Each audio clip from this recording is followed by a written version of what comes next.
भूपेंद्र सिंह जी, गोविंद सिंह जी, गोपाल भार्गव जी, आप सब आज मंत्री हैं। कल क्या होगा किसी को नहीं मालूम। हमेशा याद रखिए, ये कुर्सी किसी की सगी नहीं होती है। जिस दिन कुर्सी पे उससे उतरोगे, आपका क्या शुरू होगा आप इस बात को समझ सकते हैं। और इनके सबके जो उस्ताद हैं वो नरोत्तम मिश्रा जी हैं, दतिया के गृह मंत्री।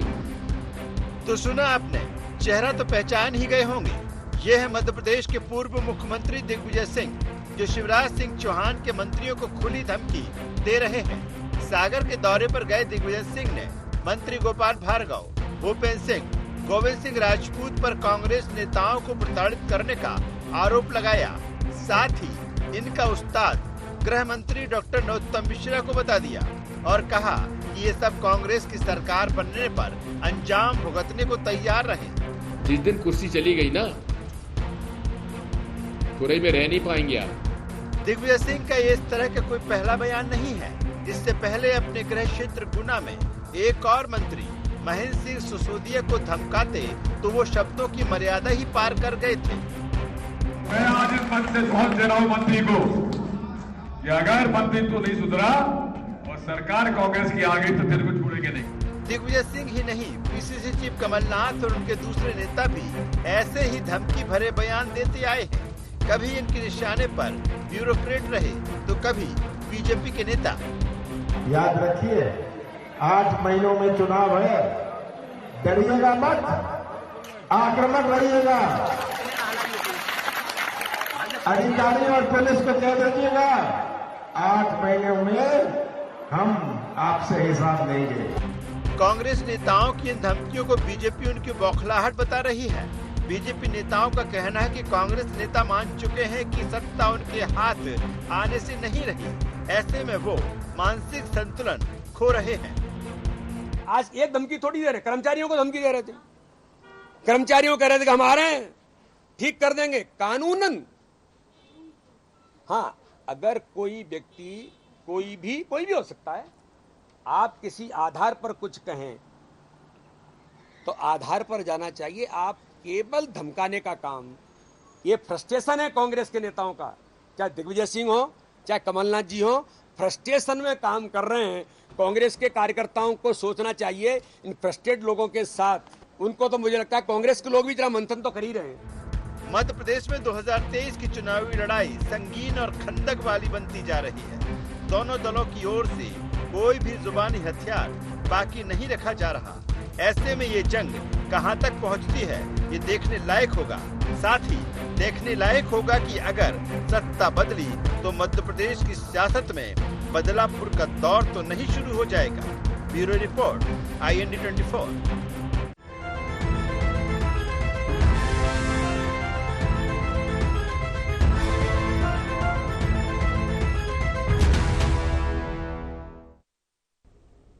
नमस्कार, IND एजेंडा धमकी पर आई चुनावी लड़ाई में आपका स्वागत है। मैं हूं आपके साथ नवीन पुरोहित। चर्चा को विस्तार देंगे, उसके पहले IND एजेंडा के मुख्य बिंदुओं की तरफ एक निगाह डालते हैं। धमकी तक क्यों आई मध्य प्रदेश की चुनावी लड़ाई? कांग्रेस के निशाने पर क्यों आ रहे शिवराज के मंत्री? मंत्रियों के इशारे पर कांग्रेसियों के दमन के आरोप कितने सही? क्या मध्य प्रदेश की सियासत में शुरू होगा बदलापुर का दौर? नमस्कार, इन्हीं सवालों के साथ चर्चा में आप सबका पुनः स्वागत है। मध्य प्रदेश में यह वर्ष चुनावी वर्ष है और दोनों ही पार्टियों को इस बात का हर्ष है कि वो सरकार बनाने जा रही हैं और इस उत्साह में कहीं कहीं जुबानी जंग जो है वो अपनी मर्यादाओं को लांघ रही है। अपने एक चुनावी दौरे में दिग्विजय सिंह जी ने पार्टी के कार्यकर्ताओं को संबोधित करते वक्त मंच से ये कहा कि जो सागर संभाग में जो मंत्री हैं, गोपाल भार्गव, भूपेंद्र सिंह और गोविंद सिंह राजपूत, ये सुधर जाएं, अन्यथा जब कुर्सी नहीं रहेगी तो इनकी क्या हालत होगी इनको नहीं पता। और उन्होंने इन तीनों मंत्रियों के मुख्य कर्ता धर्ता, तीनों मंत्रियों के सरगना नरोत्तम मिश्रा जी को बताया और कहा कि नरोत्तम मिश्रा जी इस तिकड़ी के सरगना हैं, और तमाम तरह के आरोप लगाए। और इसी प्रकार से मंच से दिग्विजय सिंह जी अब सक्रिय हैं। दिग्विजय सिंह जी चुनाव में सक्रिय होते हैं और चुनाव में सक्रिय भूमिका निभाते हैं। हालांकि वो खुद ये मानते हैं कि उनकी सक्रियता से वोटों पर असर पड़ता है, लेकिन अगर वो बात जनता के सामने करें, कार्यकर्ताओं में आज भी उनकी पकड़ उतनी ही मजबूत है। तो अब ये जुबानी जंग और बढ़ेगी, क्या इसका हश्र होगा, क्या रहेगा इसका आगे तारतम्य, इसी मुद्दे पर करेंगे चर्चा। हमारे साथ चर्चा में शामिल हैं ब्रजगोपाल लोहिया जी, हैं मध्य प्रदेश भारतीय जनता पार्टी के नेता हैं। प्रताप भानु शर्मा जी पूर्व सांसद मध्य प्रदेश कांग्रेस के हमारे साथ हैं। रमेश शर्मा वरिष्ठ पत्रकार हमारे साथ हैं। आप समस्त महानुभावों का बहुत बहुत स्वागत है। सीधा सवाल, प्रताप भानु जी, वो तीनों मंत्रियों को कह रहे हैं कि देखो सुधर जाओ, अन्यथा कुर्सी गई तो फिर कहीं के नहीं बचेंगे, क्या कहेंगे? नहीं, देखिए, दिग्विजय सिंह जी एक वरिष्ठ नेता हैं, 10 साल मुख्यमंत्री रहे हैं और संगठन में भी वो कार्यकर्ताओं से जुड़कर लगातार मध्य प्रदेश कांग्रेस कमेटी के अध्यक्ष के रूप में उन्होंने काम किया है। और जब वो एक ही जगह जाके ये ऐसा क्यों कहना पड़ रहा है उनको, सागर में, खुरई में क्यों वार्निंग देना पड़ रही है भूपेंद्र सिंह को, क्यों वार्निंग देना पड़ रही है गोपाल भार्गव को, गोविंद सिंह राजपूत को? अब इसे वार्निंग मान लो या सलाह मान लो, जिस तरह का इनका सत्ता का आतंक वहां है, नंगा नाच हो रहा है, कार्यकर्ताओं को परेशान किया जा रहा है, राजनीतिक बदले की भावना से कार्रवाई की जा रही है। अब हमारा एक वरिष्ठ कांग्रेस के जो वहां पर नेता हैं जी, उनके ऊपर ही मुकदमे लग गए हैं, खुरई वाले जो पूर्व विधायक रहे हैं हमारे जी। आप देखिए, कार्यकर्ता का जुलूस निकालना, भारत जोड़ो यात्रा निकालना मुश्किल काम हो गया है। यदि उनकी आज्ञा के खिलाफ या उनकी भावना के खिलाफ कोई जनपद का या जिला पंचायत का चुनाव लड़ता हुआ एक रक्षा राजपूत है मालतोन से, उसके ऊपर मुकदमे, जब चुनाव लड़ी उसने कहा पर्चा हटा लो, इन्हें कर, उसने लड़की ने, महिला ने कहा मैं नहीं हटाऊंगी, मैं चुनाव लड़ूंगी। भले ही वो हार गई, परंतु उसने अनअपोज करने की कितनी दबाव बनाने की कोशिश करी भूपेंद्र सिंह ने। और इस तरह से यदि आतंक का राज सागर में चल रहा है और दिग्विजय सिंह जी सलाह दे रहे हैं, मेरे ख्याल में शिवराज सिंह मुख्यमंत्री को सीरियसली लेना चाहिए। इस तरह से सत्ता का दबाव बनाकर विपक्ष की आवाज को या विपक्ष के नुमाइंदे को दबाया नहीं जा सकता, लोकतंत्र को इस तरह से गला नहीं घोटा जा सकता। और ये बात सही है कि कुर्सी किसी की स्थायी नहीं रहती है। अब बदलाव का दौर है, सामने लिखी हुई दीवार पे इबारत पढ़ लें भाजपा के नेता, भाजपा के मंत्री और भाजपा के वो लोग जो आतंक का वातावरण जिलों में लगाए हुए हैं कि 6 महीने के बाद उनकी सरकार जाने वाली है और जाएगी, क्योंकि झूठ बोलने के अलावा, भ्रष्ट आचरण के अलावा, पीछे के दरवाजे से सौदेबाजी से सरकार बनाने के अलावा उनने कुछ नहीं किया इन 3-3.5 सालों में। ये जनता की चुनी हुई सरकार नहीं है। 3.5 साल में जब 5 साल का मैंडेट दिया था कांग्रेस के लिए, चलिए ये तो आप कहते हैं, ये तो आप इतनी बार कह चुके हैं सर कि आप जनता, अरे हमें याद दिलाना पड़ता है इनके लिए नवीन जी।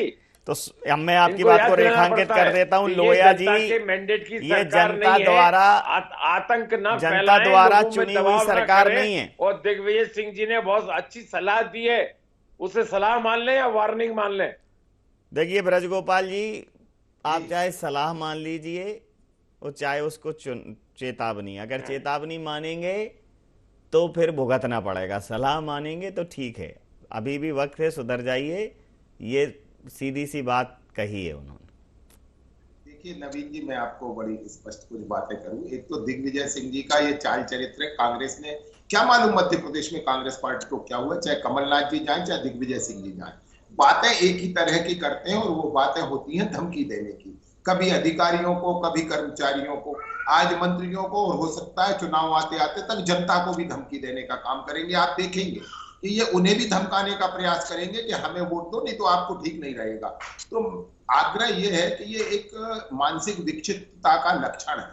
दूसरी बात जो सबसे गंभीर है कि किन्हें डराने गए थे वो माननीय गोपाल भार्गव जी को डराने और धमकाने गए थे कि हमारी सरकार आ जाएगी तो आपको ये करेंगे वो करेंगे।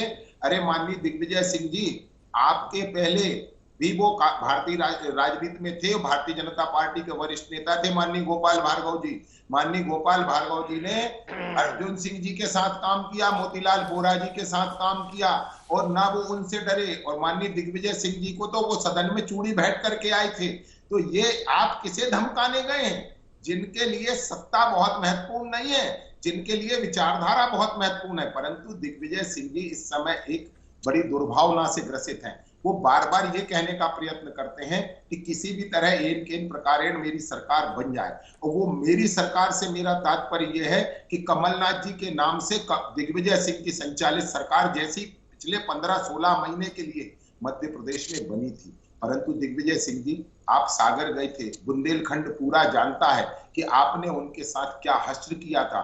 10 वर्षों में आपको समय नहीं मिला बुंदेलखंड के हालात सुधारने का। वहां पेयजल की समस्या तक को आप हल नहीं कर पाए, किसानों को पानी देने की तो बात छोड़िए। परंतु ये जो आपका फ्रस्ट्रेशन है जो बार बार निकल के आ रहा है कि मंत्रियों को देख लेंगे, तो मैं बड़े आग्रह के साथ कहना चाहता हूं, बड़ी विनम्रता के साथ। अभी आदरणीय प्रताप भानु जी कह रहे थे, प्रताप भानु जी से ज्यादा बेहतर दिग्विजय सिंह जी की राजनीति को कोई नहीं जानता है, कि वो कह रहे थे कि मंत्री दायरे में रहे, और वो कह रहे थे मुख्यमंत्री जी को कार्रवाई करनी चाहिए। क्या ये आग्रह दिग्विजय सिंह जी कर सकते हैं मुख्यमंत्री जी से? नहीं करेंगे, क्योंकि आप तो धमकाने में विश्वास रखते हैं ना, कि हम देख लेंगे, हम निपट लेंगे, हम निपटा देंगे। ये जो सामंती विचारधारा है, ये जो सामंती विचार है माननीय शर्मा जी, यही सामंती विचार तो कांग्रेस के पतन का कारण बना है। और जो आज कांग्रेस की दुर्दशा है उसके पीछे ये सामंती विचारधारा, पार्टी पर एकाधिकार और लोगों को डरा धमकाकर वोट लेने की जो मानसिकता है, वही हम काम के आधार पर वोट मांगते हैं। हमने जनता के लिए काम किया है इसलिए हम वोट मांगते हैं। हम इसलिए वोट नहीं मांगते हैं कि हमारी सरकार आ जाएगी तो इसके बाद जो भूमाफिया है वो सक्रिय हो जाएगा, जो रेत माफिया है वो सक्रिय हो जाएगा, जो शराब माफिया है वो सक्रिय हो जाएगा। तो दिग्विजय सिंह जी जो करने गए हैं वो यही करने गए, क्योंकि वो तो कहते रहे हैं कि चुनाव मैनेजमेंट से जीते जाते हैं, जनता का काम करने से नहीं जीते जाते। उसी मैनेजमेंट में दिग्विजय सिंह जी लगे हैं। परंतु मध्य प्रदेश की जनता आपको बहुत बेहतर जान चुकी है। आप जहां जहां जाएंगे, जहां जहां पांव पड़े संतन के तांता बंटा ढार, वहां कांग्रेस पार्टी को मिलना। इसमें बंटा ढार में संतों को क्यों, मतलब संतों को क्यों घसीटते हैं? संत समान देन हितकारी संतों के आगमन से कहाँ बंटा ढार? जहां बेड़ा पार होता है वहां बंटा ढार कहते हैं। भाई आप सीधा नाम लो, संतों को मतलब मत करो। वैसे ही आदत बन गई है नवीन जी इनकी इस तरह की बात करने की। जी, ये बात तो आपने सही कही। रमेश शर्मा जी हमारे साथ, वरिष्ठ पत्रकार हमारे साथ है। रमेश जी, जैसे कुछ किंवदंतियां या जो आ गए हैं, मेरे को लगता है कि जो प्रचलित चीजें हैं, जैसे जहां जहां पांव पड़े संतों के तांता बंटा ढार, ये बेड़ा पार वाली स्थिति को बंटा ढार कर दिया। तो भाई जहां जहां पांव पड़े उसको अगर ठीक करना चाहिए, क्योंकि संत, ईश्वर, भगवान, ये सब हमारी आस्थाओं के केंद्र हैं। इन पे ना तो लोकोक्तियां बननी चाहिए, ना मुहावरे मजाक। हालांकि ये तो एक सामान्य चर्चा है। दूसरा, जो आपने ये देखा कि जैसे दिग्विजय सिंह जी जिस अंदाज में धमका रहे हैं, उस अंदाज में एक चीज जरूर है। वो अंदाज ये है कि सरकार आई तो कंट्रोल उनका रहने वाला है, क्योंकि वो जिस अधिकार पूर्वक जिस भाव में वो बात कर रहे हैं, वो भाव वो है कि सरकार में वो भले ही मुख्यमंत्री पद के दावेदार नहीं हो, लेकिन वो मुख्यमंत्री से किसी भी मामले में कमतर नहीं होंगे। क्या कहें? ये बात आपने ठीक कहा कि वो कमतर नहीं है। जिन दिनों कमलनाथ जी मुख्यमंत्री थे उस वक्त भी वो कमतर नहीं थे, और उस सरकार में भी उनकी नर्मदा यात्रा या उनकी कार्यकर्ताओं से बैठक जो वोट बढ़ा था कांग्रेस का 2018 में, उसमें दिग्विजय सिंह जी की मेहनत थी। लेकिन ये जो इस तरह के जो अभी जो डायलॉग आ रहे हैं दोनों पक्षों के, ये चुनाव की जैसे जैसे नज़दीक आएंगे ये डायलॉग बढ़ेंगे। ये जो चेतावनियाँ दिग्विजय सिंह जी ने दी हैं मंत्रियों को, इसका मंत्रियों से कोई लेना देना नहीं, ना उनसे कोई फर्क पड़ने वाला। लेकिन इस तरह के डायलॉग से उनके अपने कार्यकर्ता का मनोबल बढ़ता है। कार्यकर्ता में उत्साह दिलाने के लिए इस तरह की बातचीत आवश्यक होती है चुनाव जब सर पर आ जाते हैं। और एक और बात, जो दूसरी एक और बात है, चुनाव में अब थोड़ी सी शैली बदली है। एक समय हुआ करता था कि लोग सिद्धांत पर या पार्टी पर वोट करते थे, अब कहीं ना कहीं उम्मीदवार की छवि पर भी वोट करते हैं। इसलिए राजनीतिक दलों में छवि भंग, दूसरे की छवि भंग करना और अपनी छवि बनाना, इस पर बहुत ज़्यादा जो जोर दिया जा रहा है। तो ये जो इस सब इस तरह की डायलॉग बाजी के लिए हमको तैयार भी रहना चाहिए, और इसका कोई अर्थ नहीं है। उसका एक कारण ये है कि और अगर ये सुर्खियों में या आम सभाओं में राजनेता कुछ भी कहें, लेकिन पर्दे के पीछे सब राजनेता एक दूसरे को सपोर्ट करते हैं। मैं एक उदाहरण देना चाहता हूं। नहीं, अब नहीं करते। अब ये कमलनाथ जी सरकार के पास से थोड़ा आप एक काम करिए, अपने रिपोर्टर को लोकायुक्त कार्यालय भेजिए, कितनी एप्लीकेशन कमलनाथ जी के समय की पेंडिंग पड़ी होंगी। दिग्विजय सिंह जी जब मुख्यमंत्री थे, प्रताप भानु जी मेरी बात को एग्री करेंगे, जब वो मुख्यमंत्री बने तो पटवा शासन की कितनी शिकायतें थी जो पड़ी ही रहीं, और जब भाजपा की सरकार आई तो दिग्विजय सिंह शासन की कितनी शिकायतें थी, 86 शिकायतों का मुझे ध्यान आ रहा है जो पड़ी ही रहीं, जिनमें कोई कार्रवाई नहीं हुई। तो कहीं ना कहीं एक दूसरे को सहयोग समझ लेता हूं। तो फिर तो ये क्यों प्रताप भानु जी, ये नूरा कुश्ती है क्या?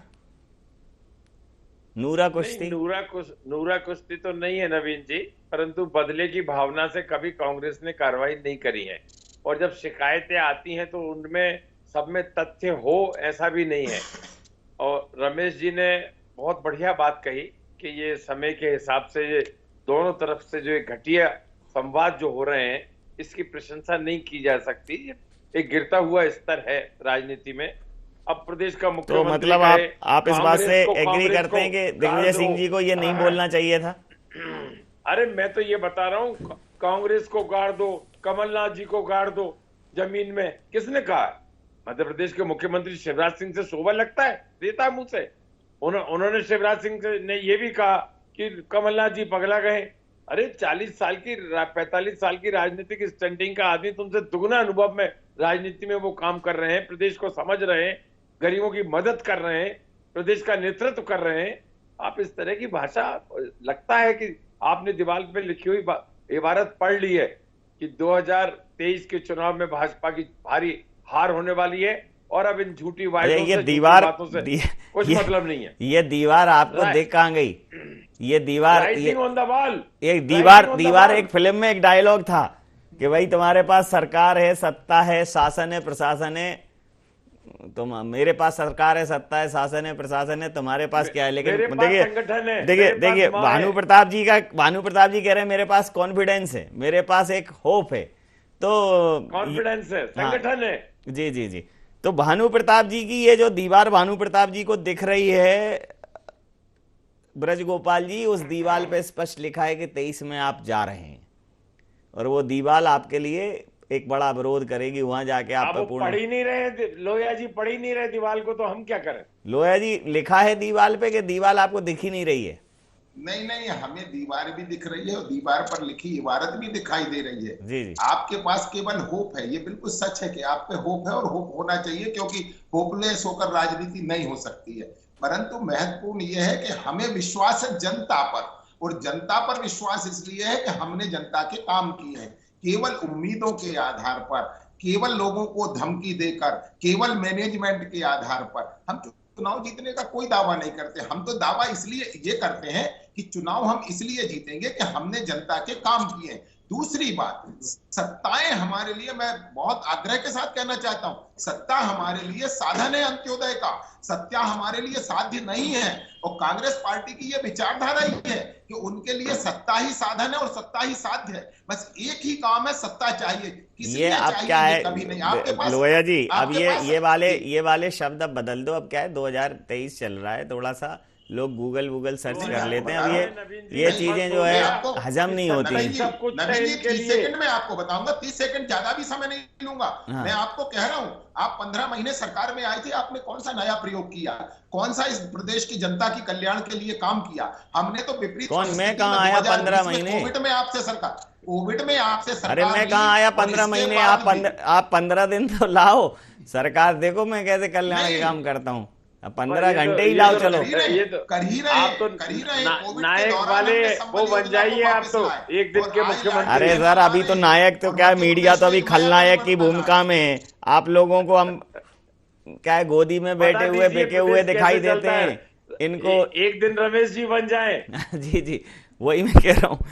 मैं इनसे कह रहा हूँ कि सर कहाँ आप जो कह रहे हो कि सरकार, सत्ता आपके लिए क्या है, वो साध्य है, साधन है। और नवीन जी वास्तव में है, परिवर्तन साधन के तो लिए है। वो परिवर्तन समाज में सत्ता दिखाई के देगा। बगैर तो ये रह नहीं पाए, 15 महीने में पलट दी बेईमानी से सरकार। हमें तो 5 आदत साल ही है, के लिए सरकार की मैंडेट दिया आदतें था तो जनता आपको ने। है। साधन तो है, कमाने का साधन है। कुर्सी कितनी प्रिय है ये लोया जी न और समझाए, आप तो सत्ता की प्रदेश की प्रताड़ना को भी जनता बहुत समझ रही बेहतर है। जानते हैं। जी जी बोलिए ना लोया जी। देखिए, मैं वही कह रहा था, माननीय प्रताप भानु जी ने तो ये जो शैडो गवर्नमेंट है वो भी चलाई है और सत्ता की प्रताड़ना को भी भोगा है। उन्होंने दोनों चीजें जानते हैं। और कांग्रेस पार्टी किस तरह से काम करती है, उसमें खासतौर से दिग्विजय सिंह जी किस तरह से काम करते हैं, इसका मैं, आप या रमेश जी से बहुत बेहतर आदरणीय प्रताप भानु शर्मा जी जानते हैं। परंतु इत्तेफाक है, विडंबना है उनकी कि यहां बैठकर तो वो नहीं कह सकते हैं। परंतु मैं फिर से कहता हूं, जो शुरू में कहा था उसमें संशोधन कर देता हूं नवीन जी, जहां जहां पांव पड़े राजा के वहां वहां बंटा ढार है। और ये होकर रहेगा। 2023 के नवंबर दिसंबर में परिणाम आएंगे और सब कुछ फिर दिखाई देगा। जी अब वो नवीन जी जी जी ये जरा देख तो ले। पहले ये कहते थे माफ करो महाराज हमारा नेता शिवराज, और अब कह रहे हैं माफ करो शिवराज हमारा नेता महाराज। अभी इस बार आपकी बात पर प्रतिक्रिया ले लेता हूं, आपकी बात पर प्रतिक्रिया ले लेता हूं। इस बार समीकरण एक बार आप ये पाएंगे कि इस बार प्योर नहीं है कुछ भी, न प्योर कांग्रेस है न प्योर भारतीय जनता पार्टी है। कांग्रेस को लोग कहते हैं कि कमलनाथ कांग्रेस है, और भारतीय जनता पार्टी में अब एक बहुत बड़े धड़े का विलय हुआ है, तो वो कितना उनके साथ सामंजस्य बिठा पाए, बड़ी बात।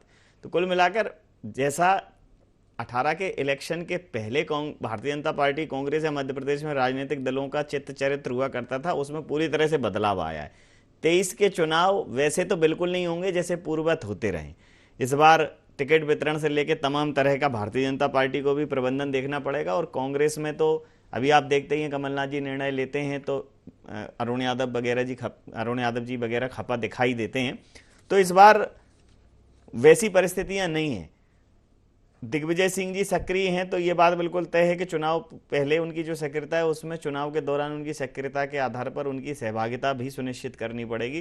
तो इस बार चुनावों में सहभागिता सामंजस्य बहुत बड़ा फैक्टर होगा, क्या कहें? ये बिल्कुल आपने सही कहा। इस बार चुनाव में मान करके चलिए कि बहुत तीखा, तेज, पैना और धारदार होना।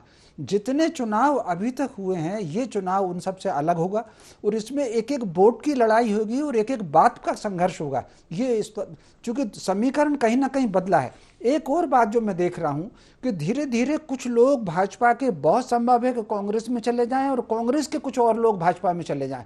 तो मान करके चलिए कि चुनाव के समय भाजपा और कांग्रेस दोनों कहीं ना कहीं मिली जुली अवस्था में रहेंगे, इसलिए संघर्ष बहुत ज्यादा तेज पड़ेगा। एक और बात मैं देख रहा हूं कि इस बार नकारात्मक वोटों का प्रतिशत ज्यादा होगा। वो नोटा पर जाने का, जैसे मान लीजिए मैं नाराज अगर हूं तो मैं आपको वोट दे दूं, आप नाराज हैं तो आप मुझे वोट दे दें। ये जो नकारात्मक वोट है, उस पार्टी को सफलता मिलेगी जो अपने नाराज और उपेक्षित वोट को या असमंजस वाले वोट को जितना सहेज लेगी और उसको उत्साह में लगा लेगी, उसको सफलता मिलेगी। कुल मिलाकर के इस बार लड़ाई बहुत तीखी होने वाली है। बिल्कुल ठीक है आपने। समय सीमा के चलते मैं ये चर्चा यहाँ समाप्त करूंगा। आप समस्त महानुभावों का बहुत बहुत धन्यवाद, बहुत बहुत आभार।